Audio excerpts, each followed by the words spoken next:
Hi Scorpio, ito na po ang inyong reading. Kuha tayo ng ilang guidance, advice, messages para sa inyo.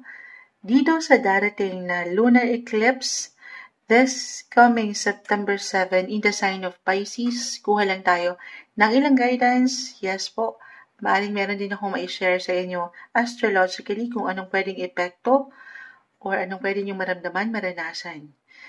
Lunar eclipse guys, powerful eclipse. So, we'll see. Okay? Scorpio, guidance para sa inyo. Message. Ano kailangan marinig ng isang Scorpio ngayon? Energy check tayo. Guidance. Okay. Ayan na. May umangat na. Nakikita nyo ba? Tayo pa live na live sa ating YT. Scorpio. May papasok ko na agad dyan pa lang tinapos na tayo. Lagi kong name-mention. Pero mag-add pa ako ha. Okay. So, explain muna natin. With the lovers. Kahit pa naka-reverse si the lovers, para na naman sa akin as a reader, andyan. Love is there. Love is the answer. Love is the key. Astrologically, papasok ko agad sa inyo to guys. Kasi itong lunar eclipse, sobrang mag-a-apply dito. Lunar eclipse na darating this September 7, it will highlighted your 5th house of love life, your romance sector, buhay pag-ibig, relasyon, or kung kayo mga single, napakalawak yung 5th house, pwede pong konektado rin ito sa matatawag yung mga passion in life, yung mga gusto nyo, mahal nyong gawin, mahal nyong tao, yung mga hilig nyo. 5th house, connected rin po ito sa mga bata. If ever meron na kayong kids. So, may ilang kailangan kayong bigyang tuon dyan or higit na bibigyan ng priority. Okay, so dyan pa lang, ang dami na natin naiwan. Add tayo, tingnan natin to. The Strength card. I-upgrade na natin to. Ayan. Now, overwhelmed si Moonchild kasi right now, this is a sign of Leo. Venus, astrologically, is currently nasa mga Leo. Venus is the planet of love. Lagi ko na ma-mention, kasi parang nakaganito siya, no? Parang hindi sure yung baraha. Alam ko live na live tayo. Okay, pero the lovers, the strength card, kahit pa naka-reverse, andyan yung lakas. Okay? Ano man ang posisyon yan? Meron kayong lakas. Very powerful. Buhay pag-ibig, relasyon, or pagdating sa inyong mga passion, Leo is in the 5th house, guys. Again, itong darating na lunar eclipse in Pisces, it will highlighted your 5th house. Alam ko, minsan meron pa akong na-mention para sa mga bago na ilang impormasyon in regards astrology, pero hindi na ito kailangan laliman po ha, or pakaintindihin, pakalalimin, pero mini-mention lang din po talaga ni Moonchild para kahit paano po, meron kang ideya, no, kung saan ko pinaguhugot yung ilang messages. Pero dito pala, dalawa pa lang tayo, Moonchild. Powerful. Ang inyong mga love life. On fire. Your love life will be on fire. Anong kailangan marinig ng isang Scorpio? Add pa tayo. Guidance messages. Patawarin po sa ilang ingay. Anong kailangan marinig? Pa isa-isa. Ini-isa-isa tayo. The shadow side. Ayun lang. Meron na tong kalakip na mensahe. Add pa tayo. Guidance, Eight of Swords. Okay, ito na. Kahit yan lang, ibabalik ko yung ilang sitwasyon, Scorpio, buhay, relasyon tayo dyan nag-highlight yan. Or pagdating sa mga sabi ko nga, mahal yung ginagawa. Okay? In a relationship, couples, especially if ever, dalawa lang kasi ito guys, nag-reverse si the lovers. Pero again, regardless, pero kung talagang hindi okay ang inyong buhay pag-ibig ngayon, Scorpio, in a relationship, couples, at parang hindi na umangat yung enerhiya, nababalutan na ng ilang drama-rama, ayan, nung ilang stress, the shadow side po, this is the devil card. Hindi kailangan katakutan ay laliman. Okay, dalawa lang ito. Lunar eclipses, guys, it can bring endings. Yes po, endings for new beginnings.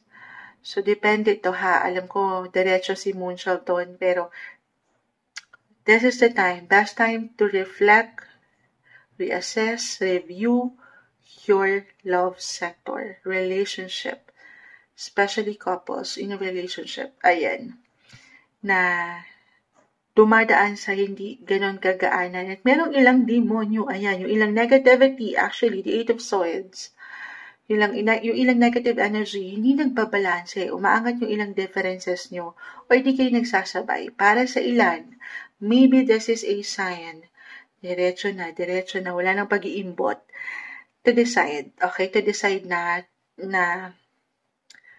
kailangan na ba pakawalan or laliman pa. Of course, at the end of the day, kayo po ang higit na makapagpapasya. Pero sana una't huli, piliin nyo ang inyong mga sarili, kung saan kayo higit na magiging masaya, kung saan may strength or mapapaangat nyo yung strength. Kasi dapat, ito yung ilang signs, kailangan masaya ka, the strength card. Na parang, halimbawa, sa work, sa passion nyo, tatanungin ha, dalawa lang again, relationship or pagdating sa mga ginagawa nyo. Tanongin ang sarili kung andito pa ba yung fire. Kumbaga na parang hindi ka nagtatrabaho kasi na-enjoy mo yung ginagawa mo. Andito yung calling. Hinihila ka ng purpose. Then maybe andyan pa rin. Okay, kahit na merong ilang, ito wala tayong misang kalaban kundi ang ating sariling isipan eh. So pag nilay-nilayan, buhay, relasyon, pag-ibig, or pagdating sa inyong mga ginagawa or mga hilig, pagdating sa inyong mga purpose. Kung nandyan pa, moonshot andito pa rin kahit na hindi perfect. Dahil ilaban mo kasi andyan yung natural sa'yo. Ayan yung mahal mong gawin. Ayan yung mahal mong tao. Pero kung totally nangihina ka na at merong ilang hindi kagaanan dito, maybe it's time to pause. Take a break. Have a KitKat. Recharge your energy para mapaangat niyo yung strength. Okay? Na meron kayo. Kahit kayo lang muna. The Lovers Reverse, isang message din po is to do more self-care, more on self-love. Siyempre pa, kailangan ready kayo. Focus on balancing your relationship or yung kayo mismo bilang isang individual kahit kayo lang muna. Physically, mentally, emotionally. Of course, you have to be balanced and ready. Okay? Huwag niyo madaliin. Huwag kayong mainip. Huwag kayong ano pa man na pangibabawan ng pag-aalala o ilang negativity. Huwag kayong ma-stuck. Meron kayong lakas, meron kayong strength card, the strength card na tumayo sa inyong sariling mga paa. Alam ko more on sa nasa couple. Paano kami moonchild single? Kung dumaan na to, napagdaanan nyo na ang ilang sitwasyon, moonchild na sobrahan na ako sa self-care, sa self-love. Ito na. Someone, new beginnings. Why not? Strength. The Lovers, merong someone na parating or ngayon pa lang, kinikilala na ba kayo? Very important ha, kasi umangat dito, may ilang imbalances pa ako nakikita. Communicate. Enjoy each other's company na lang muna. Connect. Gamitin ang boses. Okay? Meron po. The Lovers tinapos na tayo.